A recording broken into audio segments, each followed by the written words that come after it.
మణిపూర్ మళ్లీ అట్టుడుకుతుంది. ముఖ్యమంత్రి ఎన్ బీరేన్ సింగ్ వ్యక్తిగత నివాసాన్ని ముట్టడించేందుకు అల్లరి మొక్కలు ప్రయత్నించడంతో మణిపూర్లో హింసాత్మక ఘటనలు చోటు చేసుకుంటున్నాయి. ఇక వెంటనే స్పందించిన భద్రతా సిబ్బంది పరిస్థితిని కంట్రోల్లోకి తెచ్చారు. అల్లర్ల నేపథ్యంలో రాష్ట్రంలోని అనేక ప్రాంతాల్లో కర్ఫ్యూ విధించారు. అయితే మణిపూర్ పరిస్థితిని కేంద్ర హోంమంత్రి అమిత్ షా నిశితంగా సమీక్షించారు. సీఎంను మారుస్తారన్న ప్రచారం కూడా జోరుగానే సాగుతోంది. అందుకే మణిపూర్ కూడా వెళ్లినట్లు తెలుస్తోంది. మరోవైపు రాష్ట్రంలో అల్లర్లు సద్దుమణగాలంటే సీఎంను మార్చడం ఒక్కటే మార్గమని రాజకీయ విశ్లేషకులు కూడా భావిస్తున్నారు.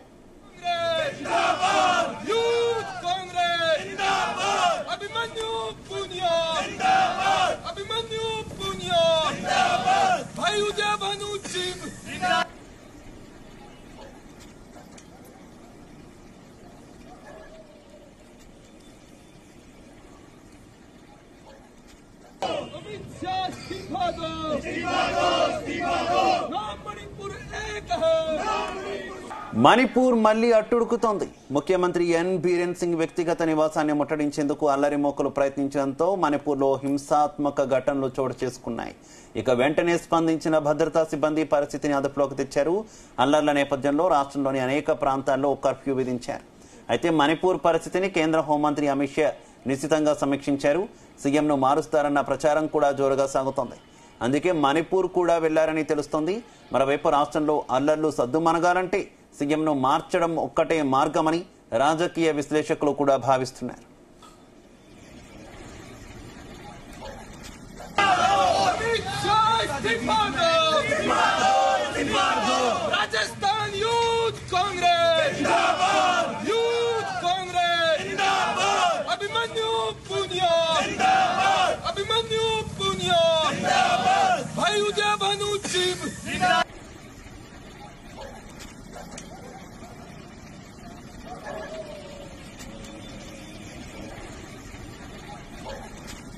अमित शाह इस्तीफा दो,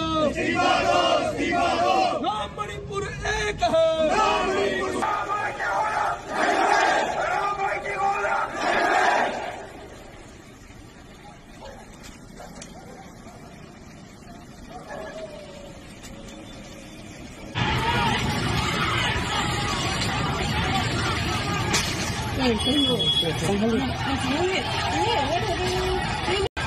మణిపూర్ అట్టుడుగుతోంది.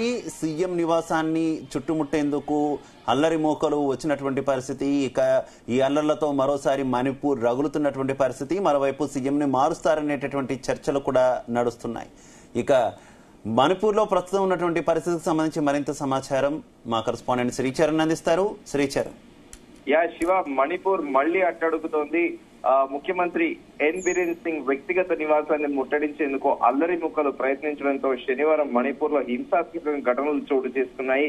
వెంటనే స్పందించిన భద్రతా సిబ్బంది జనాన్ని చెదరగొట్టేందుకు బాష్పవాయు గోళాలను ప్రయోగించారు. ఈ ఘటన జరిగిన సమయంలో ముఖ్యమంత్రి బీరేన్ సింగ్ తన నివాసంలో లేరని, తన కార్యాలయంలో సురక్షితంగా ఉన్నారని ధృవీకరించారు అధికారులు. హింసాత్మక ఘటనల నేపథ్యంలో రాష్ట్రంలో అనేక ప్రాంతాల్లో కర్ఫ్యూ విధించారు. మణిపూర్ హింసాకాండ అనేది తారాస్థాయికి వెళ్లిందని చెప్పుకోవాలి. మంత్రుల నివాసాల పైన కూడా దాడులు జరిగాయి. మణిపూర్ లాంఫెల్ సన్కి తేల్లోని ఆరోగ్య కుటుంబ సంక్షేమ శాఖ మంత్రి సపం రంజన్ నివాసంపై కూడా ఒక గుంపు అల్లరి మూక దాడి చేసింది. అలాగే కన్స్యూమర్ అఫైర్స్ తో పాటు ప్రజా పంపిణీ మంత్రి ఎల్ సుసోంద్రి సింగ్ ఇంటిని కూడా లక్ష్యంగా అల్లరి మూక చేసుకుంది. ముఖ్యమంత్రి ఎన్ బీరేన్ సింగ్ అల్లుడు బీజేపీ శాసనసభ్యుడు ఆర్కే ఈమో సగుల్ బంద్ ఇంటి ముందు కూడా నిరసనకారులు భూమిగూడారు. ప్రస్తుతం మణిపూర్ లో కిషాన్ సాంగ్ లోని టీడీ రోడ్డులోని స్వతంత్ర శాసనసభ్యుడు సపం నిషికాంత్ సింగ్ ఇంటి ముందు కూడా విపరీతంగా కూడా జనాలు గుమ్మిగూడారు. కొంతమంది కూడా హింసకు కూడా పాల్పడ్డారు. At the same Nishikant Singh కు చెందిన స్థానిక వార్తాపత్రిక కార్యాలయం పైన కూడా ఆందోళనకారులు దాడి చేయడంతో దాని తాత్కాలికంగా కూడా నిర్మాణాలు పూర్తి స్థాయిలో కూడా దెబ్బతిన్నాయి. ఈ దాడులు నిరసనకారుల్లో పెరుగుతున్న అసంతృప్తిని కూడా పదే పదే కూడా అక్కడ క్లియర్ గా కూడా అర్థమవుతోంది. అసమ్మతి వర్గం అనేది రోజు రోజుకి విస్తృత స్థాయిలో కూడా పెరుగుతోంది. ఎందుకంటే మనం పోయిన ఏడాది కూడా చూసాము, దేశం కూడా మొత్తం నివ్వెవరపోయింది. ఒక మహిళను నగ్నంగా కూడా రోడ్డు మీద కూడా తీసుకువెళ్తూ కూడా చూసాము. అసలు దేశవ్యాప్తంగా కూడా సంచలనం రేపిన విషయం తెలిసిందే. అయితే మళ్ళీ కూడా తిరిగి మణిపూర్ లో యథావిధిగా ఒక అనిశ్చితి అనేది కూడా నెలకొని ఉంది ప్రస్తుతము. అయితే ఈ పెరుగుతున్న హింసను నియంత్రించడంలో మాత్రము ప్రస్తుతం ప్రభుత్వ అధికారులు విఫలమయ్యారని కూడా ఆరోపణలు వస్తున్నాయి. కర్ఫ్యూతో పాటు ఇంటర్నెట్ ని కూడా సస్పెండ్ చేశారు. అయితే మణిపూర్ లో హింస పెరుగుతున్న నేపథ్యంలో ప్రభుత్వం మొన్న శనివారం సాయంత్రం 4:30 నుంచి ఇంఫాల్ తో పాటు ఈస్ట్ ఇంఫాల్, వెస్ట్ బిష్ణుపూర్ జిల్లాలలో కూడా పూర్తి స్థాయిలో కర్ఫ్యూ విధించింది. విద్వేషపూరిత ప్రసంగాలు స్ప్రెడ్ చేయడానికి, వాటిని అరికట్టడానికి కూడా సోషల్ మీడియా ప్లాట్ఫామ్స్ లో రెచ్చగొట్టే వీడియోలు ప్రసారాన్ని నిరోధించడానికి Imphal east, Imphal west, Bishnupur, Thoubal, Kakching, at same time Kangpokpi, Churachandpur జిల్లాలలో ఇంటర్నెట్, మొబైల్ డేటాలను సేవలను కూడా నిలిపివేశారు. 6 మృతదేహాలు వెలికి తీయడంతో కూడా బయటకు ఒక్కసారి రావడంతో కూడా ఆందోళనలు కూడా మరింత పెరిగాయి. నవంబర్ 11వ తేదీన భద్రతా దళాలు 10 మంది ఆర్మీ పురుషులను కూడా చంపారు.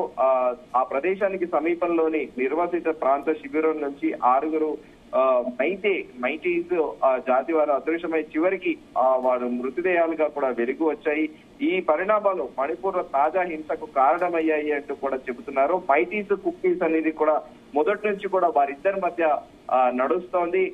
కుక్కీస్ అందరేమో మైగ్రేటెడ్ అంటున్నారు, మైటీస్ తాము స్థానికులం అంటున్నారు. ఇలా పరస్పరం ఈ రెండు మైటీస్, కుక్కీస్ అంటూ కూడా ఇప్పుడు ప్రస్తుతం అక్కడ ఒక యుద్ధ వాతావరణం కూడా నెలకొని ఉంది గత సంవత్సరం నుండి కూడా.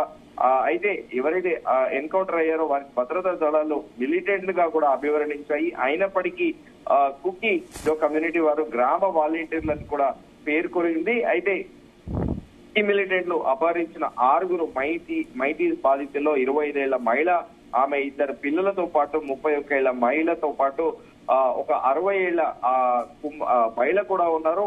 ఆమె కుమార్తెనే ఈ 31 ఏళ్ల మహిళ. అయితే సోమవారం జిరీబాం నుంచి గల్లంతైన 6 ఒకరిగా భావిస్తున్న 3 మృతదేహాలు జిరి నదిలో. అయితే శ్రీచరణ్, గత నుంచి కూడా మణిపూర్ అల్లర్లకు సంబంధించి బీజేపీకి పూర్తి స్థాయిలో చెడ్డ పేరు వస్తున్నటువంటి పరిస్థితి. ప్రధాని మీద కూడా విపక్షాలు తీవ్ర స్థాయిలో మండిపడ్డాయి, ఎందుకు మీరు అక్కడ పర్యటించరు అని. మరోసారి అక్కడ తీవ్ర ఉద్రిక్త పరిస్థితులు నెలకొన్నటువంటి నేపథ్యంలో ఏంటి ముఖ్యమంత్రి మార్పు ఖాయమనేటటువంటి వార్తలు వస్తున్నాయి. ఖచ్చితంగా మారిస్తేనే పరిస్థితులు సద్దుమణుగుతాయనేటటువంటి విశ్లేషణలు నడుస్తున్నాయి.